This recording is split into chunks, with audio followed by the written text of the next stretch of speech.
All right, ladies and gentlemen, welcome back to Raiders Daily. So we have free agency beginning in about a week, and the Raiders have a good amount of cap space. And while they do have some question marks at the quarterback position, most notably, one thing we did see with Antonio Pierce and the second half Las Vegas Raiders was their defense looks like it can be a real problem. First off, it was a real problem, like in a good way. Like they were really making some noise. They finished as a top 10 defense in the National Football League. But man, that second half defense under Antonio Pierce, Patrick Graham coming back as the defensive coordinator, they did an exceptional job. You know, obviously Max Crosby, the rookie Tyree Wilson, when he was moved to the defensive tackle position, he really saw a breath of fresh air.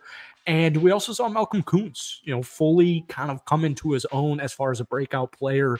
But the Raiders have a lot of talent. I think it's a really interesting, really enticing defense. And so I want to talk a little bit about Leonard Williams because I saw a great article. It was about three free agents that the Raiders can sign on silverandblackpride.com. So we have defensive tackle Leonard Williams. And the reason this is so interesting to me is because he has a background with defensive coordinator Patrick Graham. So if they reunite, I think it's a recipe for success. Keep in mind, Leonard Williams had 18 sacks across 2 seasons when Patrick Graham was the defensive coordinator for the New York Giants. So Leonard Williams last season started it, 8 games played with the New York Giants. It was terrible. Only 21 tackles, only 5 quarterback hits, only a sack and a half.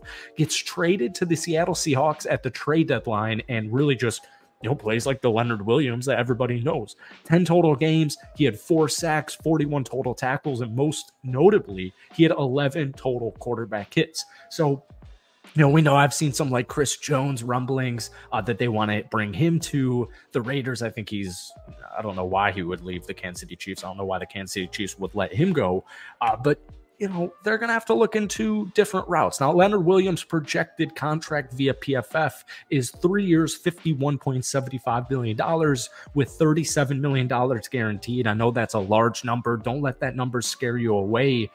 Former Seahawk, former Giant, he's going to get quarterback pressure. All right.